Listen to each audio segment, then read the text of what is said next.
मोहन साहब सर अभी डिस्कस कर रहे थे हम, ये दो बड़े नाम हैं आकिब जावेद और मोहम्मद हफीज़। एक हमने देखा कि एक डिबेट हुई क्रिकेट को लेके एक निजी चैनल पर, बड़े बड़े नाम वहाँ पर बैठे हुए थे। दो स्टेटमेंट हैं जिनको जो जो ज़ेरे बहस डेफिनेटली होनी चाहिए। उसमें आकिब जावेद साहब का है कि आईसीसी इवेंट जीतने की, हर इवेंट जीतने की तवक्को हकीकत पसंदाना नहीं है। ठीक है, तो इसमें सवाल ही बनता है कि अगर आपकी अप्रोच वो नहीं है तो फिर आप आगे चल के परफॉर्म करेंगे। मोहम्मद हफीज़ साहब कहते हैं कि पाकिस्तान क्रिकेट में सब कुछ ठीक नहीं है, डोमेस्टिक का निज़ाम बेहतर बनाना होगा। तो जब ये उन ओहदों पर विराजमान होते हैं, ये स्टेटमेंट्स तब कहाँ जाती हैं? मोहम्मद हफीज़ साहब वो थे जिन्होंने इंटेंट का शोशा छोड़ा, जिन्होंने स्ट्राइक रेट की बात की, जिन्होंने कहा कि अब मॉडर्न डे क्रिकेट है, इसको अडॉप्ट करना पड़ेगा, फलां फलां फलां फलां। जब उस ओहदे पर होते हैं तब इनके स्टेटमेंट्स और होते हैं, जब उतर जाते हैं तो फिर और होते हैं। तो सर आप क्या समझते हैं, आपको जो ये डुअल फेस आप कह लें इसे? 100% डुअल फेस है जी। ये तमाम किसी एक की कहानी नहीं है। आकिब के भी अगर आप पिछले प्रोग्राम देख ले, जिस वक्त ये थे नहीं बोर्ड में, तो उस वक्त उनके बड़े बड़े ब्लंट होते थे और बड़े ही वो समझे जाते थे कि जी ये बड़े स्ट्रेट बात करते हैं। और यही स्ट्रेट बातें हफीज की शुरू हो गई। और यही मोहम्मद यूसुफ साहब जिस वक्त आपके कोच थे, तो उस वक्त कोई बात नहीं थी, कोचिंग चल रही थी। जिस वक्त वो बाहर आते हैं तो कहते हैं जी मेरी तो लोग बच्चे बात ही नहीं सुनते। और वही आपका कोच जो है वो यहाँ पे कोचिंग करता है, जब पाकिस्तान छोड़ के चला जाता है तो आपके खिलाफ बातें शुरू कर देता है। ये सिर्फ एक का नहीं है, मतलब सारे का सारा निज़ाम ही हमने एक इजाज़त दी हुई है सबको कि आप ऑन जॉब पहले काम सीखिए, और जब जब आपको काम आ जाएगा, जब हम आपकी लर्निंग कॉस्ट पे कर देंगे, आप बाहर जाके तो हमारे खिलाफ बातें शुरू कर देंगे। तो ये देखें ना, सिकंदर बख्त को देख लीजिए, वो कितनी देर तक पाकिस्तान पीसीबी के खिलाफ बात करते रहे, फिर अब मंजर आम से और फिर गायब हैं। उन्होंने कहा जी उसके बाद मंजर। लेकिन जिस वक्त वो आते हैं ना, तो फिर उनसे पूछा गया कि ये तो वही प्लेयर हैं जो सारे के सारे खराब थे, आप तो 2 साल से बता रहे हैं, तो आप सिलेक्ट कहाँ से करेंगे, प्लेयर कहाँ से लेके आएंगे? तो मतलब ये जो डोमेस्टिक का है कि जी डोमेस्टिक ठीक होनी चाहिए। अच्छा, डोमेस्टिक ठीक होने से फायदा क्या होगा जब आपने डोमेस्टिक से प्लेयर लेना ही नहीं है, आप तो परफॉर्मेंस ले रहे हैं आईपीएल और पीएसएल से।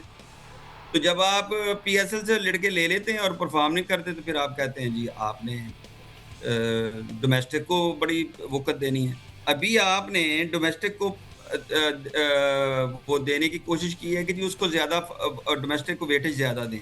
तो आपने वहाँ 40-40 लाख रुपए की वो एंट्री फीस कर दी है। अब मुझे बताइए ये कौन-सी पूरी दुनिया जो है बोर्ड, वो डोमेस्टिक पे इन्वेस्ट करता है टू गेट द टैलेंट। और यहाँ पे आप कर रहे हैं कि जी जो वहाँ खिलाना चाह रहा है इदारा, 15 लाख रुपया वो एंट्री टैक्स दे और 40 लाख रुपया पार्टिसिपेशन फीस दे। तो वो मतलब आपको 55 लाख रुपया दे के तो वो ये करे, बाकी वो 25-30 जो प्लेयर उसने तो रखने हैं मोहसिन साहब तनख्वाही में देनी है ना वो। आकिब जावेद साहब की। तो यही अर्ज कर रहा हूँ ना जी कि मतलब वो प्लेयरों को भी देने। तो आप मुझे बताइए कि उस 40 लाख के अगेंस्ट अहमद भाई उन्होंने देना पता क्या, अंपायर और स्कोरर, तो वो भी 500 रख लेंगे। फिर आप क्या दे रहे हैं? ग्राउंड की पेमेंट भी उन्होंने करनी है हमजा भाई, ग्राउंड की पेमेंट भी जो जो टीमें खेलनी है, आधी एक ने देनी है, आधी एक ने देनी है। उस 40 लाख के अगेंस्ट आप उसको एक स्कोरर दे रहे हैं और एक अंपायर दे रहे हैं। Just imagine. तो फिर डोमेस्टिक किस कहाँ की डोमेस्टिक रह गई जी? तो वेरी आप अनफॉर्चुनेट। पीएसएल से प्लेयर ले जाते। अगर आपने वहां सेंट्रल कॉन्ट्रैक्ट में आपने क्या दावे किए, और अभी मुझे बता दें। अच्छा मोहसिन साहब, इसमें ये नहीं है कि आकिब जावेद साहब जिम्मेदार हैं या मोहम्मद हफीज साहब जिम्मेदार हैं। इसमें जो भी आता है ना, जब वो उस ओहदे पर होता है उसके लिए कुछ नहीं कहता। अब ये शान मसूद साहब की एक लाइन यहाँ पे लिखी हुई है कि स्कूल और क्लब क्रिकेट की बहाली से ही बेहतरी मुमकिन है।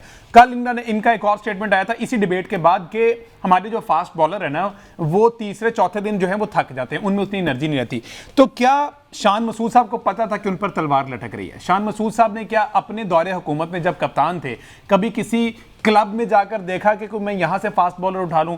कभी किसी ग्रास रूट लेवल पर जाके देखा कि मैं यहां पर खुद जाके देखूं कि भाई मेरी टीम है ना, मैंने तैयार करनी है ना, मैं कप्तान हूं ना, मेरा फ्यूचर है ना, तो मैं उसके लिए करूं? तो जब ओहदों पर होते हैं तब एसी वाले कमरों से बाहर निकलने का दिल नहीं करता। जब ओहदों से हटाए जाते हैं तो फिर ये सारी चीजें सामने आ जाती है। एग्री करेंगे? ये देखिए, मैं इसका बिल्कुल मैं 100% एग्री करता हूँ। आप देखिए, कप्तान ने अगर फर्ज करें कि कप्तान है, तो कप्तान कह रहा है कि मेरे पास प्लेयर्स ऐसे नहीं हैं कि जो चौथे दिन तक, 5वें दिन तक कंसिस्टेंटली एक अच्छी पेस से बॉल कर सके। तो भाई आपने किया क्या? जो 4-5 हैं, क्या किसी सेंटर में आपने भेजा उनको?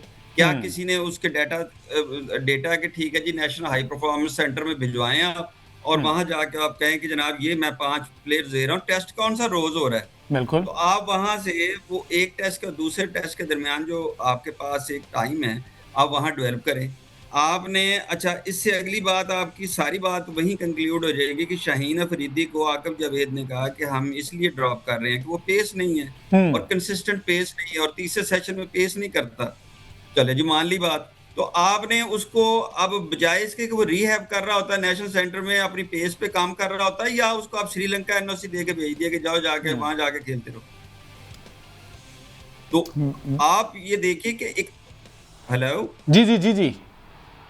हाँ, तो वहां जाके वो 3 ओवरों में 41 रन खा रहा है, तो आप यहाँ पे उस पे काम होना चाहिए था हमारे प्रीमियम फास्ट बॉलर पे, या उसको एनओसी दे के तो आप जाके लीगें खिला रहे हैं। तो लीग्स खिलाने से कौन सा फायदा हो रहा है? लीग खेल खेल के तो उसकी पहले पेस खत्म हो गई। तो लीग वालों ने भी तो लिखना शुरू कर दिया ना, मीडियम बॉलर, उनके लेफ्ट आर्म मीडियम बॉलर। तो ये इंसल्ट नहीं। अब देखे ना, हमारे मीडियम भी नहीं लिखना चाहिए, इनको तेज ही लिखना चाहिए, लेकिन कह देना चाहिए तेज ऑफ स्पिनर। मीडियम से थोड़ा सा बुरा लगता है ना, मतलब अच्छा अहमद सईद साहब, सर अब यूनुस खान साहब का यहाँ पर ये स्टेटमेंट है कि ड्रेसिंग रूम में रोल मॉडल्स की कमी पाकिस्तान क्रिकेट का बड़ा मसला है। कह सकते हैं वन ऑफ द रीजन आप कह सकते हैं कि वहाँ पर सीनियर प्लेयर्स का होना बड़ा ज़रूरी होता है, एक डेकोरम सेट करने के लिए, लीड करने के लिए, और किसी ना किसी तरह से एग्जाम्पल सेट करने के लिए एक सीनियर का रोल बहरहाल होना चाहिए।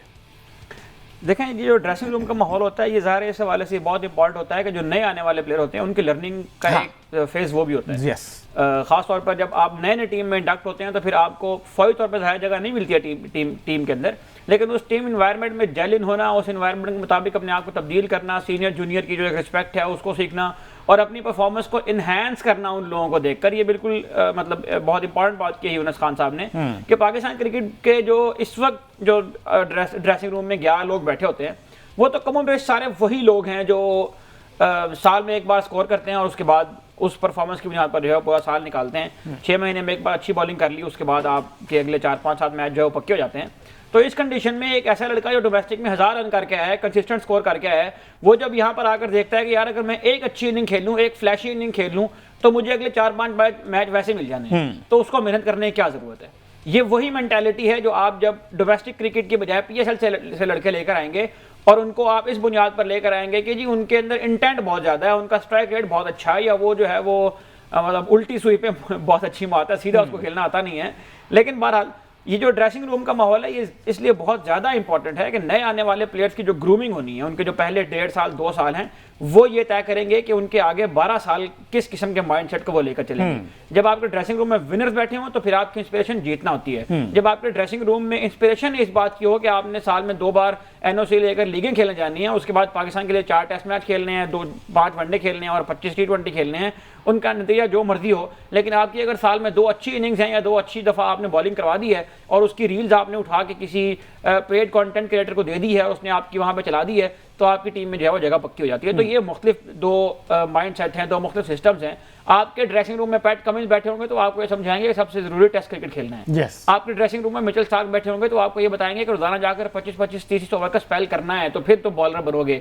ये जो 4 ओवर वाले T20 है उनसे कर करके आप बॉलर नहीं बन सकते। आपके ड्रेसिंग रूम में अगर शाहीन अफरीदी बैठे हों और वो आपको ये बताएं कि जी टेस्ट क्रिकेट खेलने की कोई जरूरत नहीं है, आप साल में एक अच्छा स्पेल कराएं, उसके बाद जाकर PSL खेलें, PSL जीतें, उसकी ट्रॉफी उठा के आप जो है वो पूरे सोशल मीडिया के ऊपर तो ये मेरा ख्याल है कि माइंडसेट का फर्क है जो पाकिस्तान क्रिकेट बोर्ड को जिसके बारे में सोचना चाहिए। Mohsin sahab, sir what's your take on it? आप समझते हैं कि एक टाइम था कि सारे के सारे रोल मॉडल्स टीम में मौजूद हुआ करते थे, लेकिन अब वेरी अनफॉर्चुनेटली एक तो कंसिस्टेंट नहीं है कोई भी टीम में, एक आता है एक सीरीज खेल के उसको बाहर कर दिया जाता है, वही 2-4 चेहरे हैं जो कंसिस्टेंट हैं, उनको बहरहाल किसी ना किसी तरीके से इंडक्ट कर दिया जाता है। तो आप समझते हैं ये जो स्टेटमेंट है कि रोल मॉडल की कमी भी पाकिस्तान क्रिकेट का मसला है, तो ये वन ऑफ द रीजन हो सकती? देखिए, रोल मॉडल तो पाकिस्तान के पास किसी के लिए भी नहीं है ना। रोल मॉडल को इतना ज़रूरी होता है कि आपके पास रोल मॉडल के अगेंस्ट अगर आप पाकिस्तान की क्रिकेट को देखिए, इंडिया को देख लें, तो वहाँ पे कुछ प्लेयर्स होते हैं जिनके गिर्द एक पूरी टीम घूमती है, जिनके गिर्द पूरी टीम डेवलप होती है। वो मतलब मियां दाद का एक था, ज़हीर अब्बास था, इमरान खान था, इसके आगे प्लेयर्स यूनुस खान था, ये अपना वसीम अकरम है, आकिब जावेद है। तो बॉलर बैट्समैन आपके पास कुछ आइडियल्स होते हैं जिनसे आप सीख रहे होते हैं।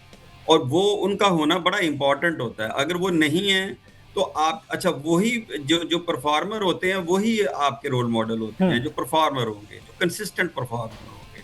अब यहाँ तो ना तो कोई कंसिस्टेंट परफॉर्मर है, जिसको उर्फे आम में नहीं कहा जाता पोस्टर बॉय आपके पास होने चाहिए। बिल्कुल।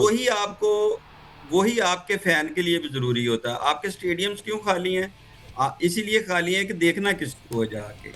अब आपके पास अब एक बाबर आजम रह गया था, वो भी परफॉर्मर नहीं रहा। सर तो फहीम लोग अशरफ बाबर इतना आजम बड़ा को नाम है, देखने आप जाते कह रहे हैं थे। फहीम अशरफ को देखने के लिए लोग आ तो रहे हैं, और क्या चाहते हैं आप? पीएसएल में स्टेडियम वो बड़े भाई होते हैं, फिर उसे शादाब आते हैं ना, खान कहीं खेल और से नहीं आते। तो ये बहरहाल ये मसले तो हैं ना कि बिल्कुल ठीक है, ये बात है कि देखिए अब एक रोल मॉडल पाकिस्तान के पास पिछले काफी अरसे में डेवलप हुआ था, बाबर आजम उसका नाम है। लेकिन उसके साथ भी पाकिस्तान क्रिकेट बोर्ड ने जो हरकत की है, मेरा ख्याल है वो उसको भी आपने मतलब एक तो मेंटालिटी ये है कि जब आपका एक प्लेयर रन करना शुरू होता है तो आप कहते हैं कि वो अगर टेस्ट में या ओडीआई में रन करे तो आप उसको फिर टी20 में ले आते हैं कि यहाँ भी रन करके दिखाओ। एक आदमी का अपना प्लेइंग स्टाइल है, एक आदमी का अपना टैलेंट है, एक आदमी का अपना थ्रेशोल्ड है, एक आदमी की अपनी परफॉर्म करने की कैपेबिलिटी है। तो उसको अगर आप चैनलाइज नहीं करेंगे और आप कहेंगे कि वो सुपरमैन भी बने, वो हवा में उड़ के भी दिखाए, वो मुंह से आग निकाल के भी दिखाए, तो मेरा ख्याल है कि ये ज्यादती आपने की है बाबर आजम के साथ। अगर उसको तरीके से डेवलप किया जाता। जी मोहसिन, वो तो अहमद भाई ठीक है, आपकी बात ठीक है, लेकिन ये प्लेयर भी तो ज्यादती खुद करवाता है ना कि अगर उसको कहते हैं कि टी20 खेलो तो वो क्यों खेलने जाता है? उसका फॉर्मेट नहीं है। तो उसको अगर मतलब वो बाज अब उसको कहा जाए कि 2 डाउन खेल लो, तो उसको पता है कि मैं तो 2 डाउन का प्लेयर ही नहीं, मैं तो ओपन के अलावा स्कोर ही नहीं कर सकता। तो वो बाज दफा खुद भी लालच कर रहा होता है, और उसको अगर तीसरी दफा भी कप्तानी पकड़ा दी जाए और तीसरी दफा अब वो 100% स्टेक पे उनकी कप्तानी भी और उनका आगे कैरियर भी, तो वो उसको भी तो सोचना चाहिए ना कि यार मैं अपना कोई चीज मुझे लालच देते हैं तो मैं उस लालच में ना आऊं। मैं अपनी परफॉर्मेंस को देखूं किसी अपनी जगह पे, अपने आप को पूरी दुनिया में अच्छे प्लेयर्स अपने आप को किसी फॉर्मेट के लिए मखसूस कर लेते हैं, तो उन्हें भी करना चाहिए। उनको भी लालच खा जाता है ना जी अपना कि मैं हर जगह खेलूं। बिल्कुल ठीक है।